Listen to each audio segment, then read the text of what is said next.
What's going on, YouTube? Hope you guys are having a wonderful day. I decided to record a settings video. I've been everybody's tech support this year, especially when it comes to Cold War. A lot of people are switching to PC, aren't familiar with some things, so hopefully this video can help you out. If this video does help you out, make sure you give it a like, spread it to your friends, because there's just a lot of times where I gotta halt my progress on stream to really help somebody out.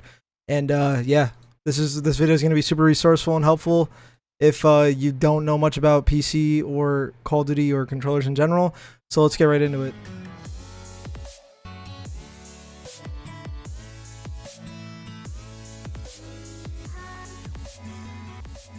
Today's video is going to be sponsored by Venture Greens Nutrition. For those who are watching my Twitch streams lately, you guys are familiar with this company. It is a CBD health product company, and let me tell you, these guys are absolutely fantastic. You guys can use code NESLO as you guys see below. And let me introduce you guys to the website, venturegreensnutrition.com, and let me just walk you through what kind of products they have. They have an all-natural, non-THC CBD products. CBD is one of the leading growing industries right now when it comes to health. As you see below, become a Venture Nation new affiliate. We are looking for new affiliates, especially creators, all day, every day. So if this is something that interests you and you actually are concerned, or you take care of your body or health, or use CBD products, this is definitely something for you to sign up as an affiliate. And yeah, man, their site's legit. The people that work there are legit, and they're hands-on, really changing the way we work with the community. Let me scroll through to some of the products. And let me show you guys the recovery hand spray. That's actually my favorite right now because, as you guys know, I'm a grinder, dude. I've been grinding video games and Call of Duty for a really long time now, and it is clutch. There are different flavors, and let me tell you, out of all the CBD products I've tried over the last maybe 3 years, this is by far the best tasting one. You can choose 3 different dosages in strengths: blood orange, French vanilla, and spearmint. I recommend the French vanilla just because I'm a simple guy. But let me tell you, it actually is like, there's no nasty aftertaste, which a lot of CBD products have. I promise you, if you do not like the aftertaste, I will send you your money back myself. Like I said, you could use code NESLO. There's also just people about, the company itself, representing who uses the product and whatnot, and how effective it is, their missions and whatnot. So the big thing is the affiliation. Like I said, you guys right now can actually apply for affiliation if you are a creator. If you have any questions about the product, feel free to ask me in my Twitch stream or in the comments below in the YouTube video. Or yeah, pretty much, man, these guys do a bunch of stuff, nutritional coaching, and this company is just like getting started, and they're just diving in esports.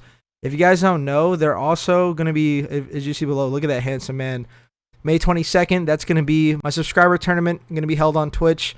They're funding the whole entire tournament as they love you guys, they love my community, and they're here to support the gaming industry as a whole and overall my community. So we're going to be doing a Cold War tournament next Saturday, May 22nd, $1,500. Might even up that prize pool myself. And yeah, shout out to VG Nutrition. I appreciate you guys giving it a quick look. And now let's go back to the Call of Duty settings. And I appreciate you guys. Before we load up the game, I just have a couple settings to show you guys that are going to be like life-changing, especially for your overall color depth. So go to wherever your main monitor is. If this is on default settings, go to NVIDIA and make sure this is on full. This is going to give you like such a more wide range of color in your game, and it's going to be a night and day difference. And then the only other thing you would have to change is make sure, same thing, go to your monitor, undo the video player, go to NVIDIA, go to advanced, and make sure this is also on full. Like I said, this is actually a huge change. And then maybe actually one other thing. This is an H1Z1 trick back in the day. Digital vibrance. If you want your game to be more saturated, you up this. It defaults like 50. Cold War 70 is a little high, but I'm a crackhead when it comes to the color, just because the way like the sharpness around the characters in Cold War, it's hard to see sometimes. And I just like the color and the contrast and really making them stand out, not only on stream but in game. So now that that's done, next thing is, if you have not learned how to overclock your controller yet, I will link you guys these folders and these files below and where to download them. So pretty much you're going to open this thing up right here. This is pretty simple. Have your controller plugged in your PC via USB, obviously. And this is actually your controller. Even though it says USB audio device, this is your controller. What happens is this filter is going to say no, and you're going to check this off, and you're going to select this to 1,000, and you're going to hit install service. I think the interval should be set to 5 before you do this. And it should switch to 1. If it doesn't switch, hit restart. And if it still doesn't switch, unplug the controller and plug it back in. This means that your controller is going from a 5 ms to a 1 ms. Also, make sure you download the controller drivers off DS for Windows. I'll also link this down below. I'm sorry if I'm talking really fast, by the way. Make sure you guys can pause the video at any time. But this is another way to check if it worked. The input delay on the top left, as you see here. This is my controller. Brand new. Shout out to Scuff. This thing's beautiful. I know everyone's making fun of me. It's magenta, but dude, this thing is sexy. I love it. Back is like gray. But yeah, it says 1ms. And there you go. Yeah, you don't have to load like any of this stuff up, I don't think, for the most part, when you get on the game. So that is everything outside the game. Now we're going to dive into everything inside the game in the next part. Alright, for the second part of this video, let's go through the game settings real quick. Make sure you guys always play on full screen. Something is just really buggy about this game in windowed full screen. It is rumored to give you input delay, especially if you go back and forth. I suggest you restart your game every time you switch major settings like this, but I always recommend full screen. I play on a 144Hz monitor. My monitor's actually pretty outdated. I got to get a new one, but most PCs can't get you to 240 FPS. Although in this game, I feel like you can milk 240. VSync, do not play on input delay. Menu VSync disabled. Reflex latency depends on your video card apparently, but I swear this might be a placebo. You guys can think I'm crazy. I have a 2080 RTX. My specs will probably be down below in the description, but I feel like I get better bullet reg overall. My game pushes harder when I have this unboosted, which obviously that's what it's supposed to do. But I really I've tried like a lot of days with all these disabled and normal. Even like the normal version, I swear to you, my bullet reg, no matter like what my bandwidth was or anything like that, was actually terrible. And it was just really inconsistent. Resolution always on 100. You don't need to lower it at all, unless even if you're playing on 4K, you crank it up. 1080p. This is all like normal stuff. 16:9 or automatic, doesn't really matter. Field of view on 100. Depending on performance and just how you want your game to look, I feel like 100 is just a sweet spot. It's all personal preference. Like the Cold War, it's really hard to see from a range. So I feel like 100 is like the max you want to go. This is especially if you play regular multiplayer like games like Cold War, which I will be gassing in upcoming videos, dude, because the multiplayer for this game is getting really good. And pubs in general, man. I've had so much fun playing this game, honest to God. Whether it's like competitive league play or anything like that. ADS field of view I have unaffected. You've heard a lot of people talk about this. A lot of AR players run independent. You guys are casual players. You're not going to run into too many gunfights a long enough range to like make independent useful. If you are on PC, which this video obviously is helping you out with, I prefer affected. I've preferred effective ever since I switched to PC on Warzone. But like once again, this is a preference thing. Try them both out. I think the game looks freaking super weird on independent. And yeah, try not to go above 100. I know like you freaks like 120 or something like that. No, the game looks like it looks so weird. I don't know how you guys find that. Frame rate. If you have a really golly PC, you could just leave this on unlimited. But I just set mine to 200. I have a 144Hz monitor, and I need to be really clear with you guys. Anything over 144, like 160, you won't really tell the difference visually because the hertz don't go that high. So whatever like your hertz are, let's say you have a 240Hz monitor and you have a good PC, then you set this to 240, and there you go. 200 for me is like a sweet spot. The game runs well. It can handle 200 FPS. It's important to run these at lower, like 60 to 30, because if you are alt-tabbed or you are not playing, you do not want your PC pushing itself hard enough and overheating like it is if you were actually in a game. There's no reason to be pushing your video card or your CPU when you are idle, like away, eating, whatever it is when you're at the menus. So make sure these are lower, just like this. My texture and model quality is on medium. Like if you have a lower end PC, you can go to low. I want you guys to understand this isn't something like Warzone where the VRAM usage is a lot higher in Warzone, no matter even with the new, Verdansk update. Warzone is a lot more demanding. It's a bigger game file, and it stresses your PC way more than Cold War. Although Cold War is not innocent for this either. Medium is good. It makes the game look good, and it makes my, like they said, my setup can, look just as good. I'm sorry, I'm getting text. I'm getting distracted. My food is here. But medium is just like, it's that sweet spot for me. Like I said, I'll put my specs down below. You see a lot of pro players and stuff say like, "Oh, put everything on the lowest setting." You don't really have to make your game look that bad unless they're playing on 240 hertz and really trying to get the last FPS, like the last 10 FPS difference. Like the VRAM like does go like 300 less, which is a lot. Like the difference is less, like a lot, like more, I guess you could say when you go up. Yeah, okay. It's definitely less when you go down. But as long as like you're not streaming on like the PC, because I have two PC set up. This is strictly only my game and my gaming PC. I run stuff on medium. I have the HD textures installed. It says you need this on high for them to work, but I swear you don't. I could be wrong. I have it enabled, so I don't know if it automatically overrides this and goes to high. I don't think it does. Most of you are just gonna disable it and not have these installed. It's like 60 gigabytes. It's a lot. Special effects quality I have on medium, even though you used to be able to set this on high or you would get FPS drop, but I think they did fix that.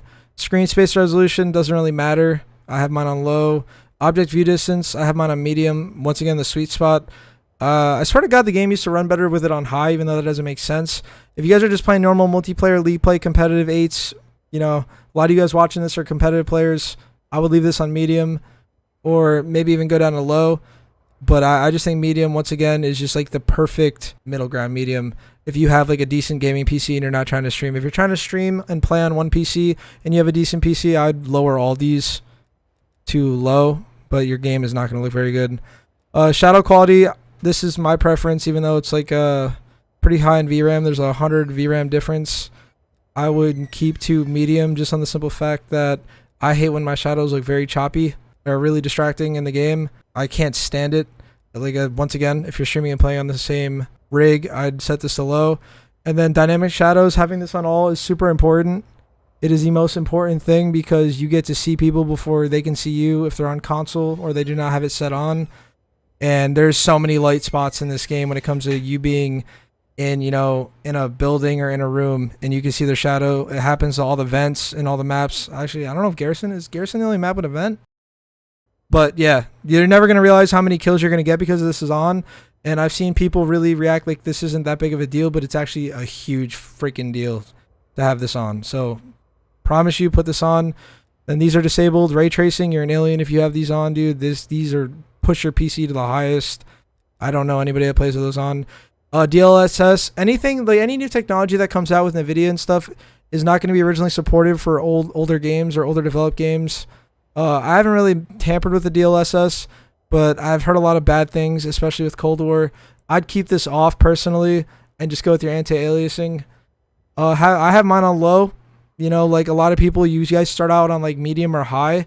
I would suggest lowering it. It's going to take a while visually to get used to it. It's going to bother you for like maybe a day. But once you get used to it, I promise you're going to enjoy it. And this is like one of the biggest things determining how not only your game looks, but how it runs. Ambient occlusion, you could have this disabled or low. It changes the VRAM by 3, so why not have it on low? Motion blur is disabled. If you play with motion blur, you should probably exit this video, honest to God. Like if you play a motion blur on, dude, this is the worst thing ever added to a video game. I can't believe people still play with this on.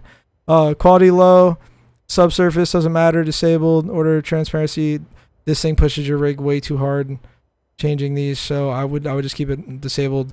And VRAM, I'll switch to default right now. One last thing I need to tell you guys for the graphics section is these do reset from time to time depending on Windows updates, video card updates.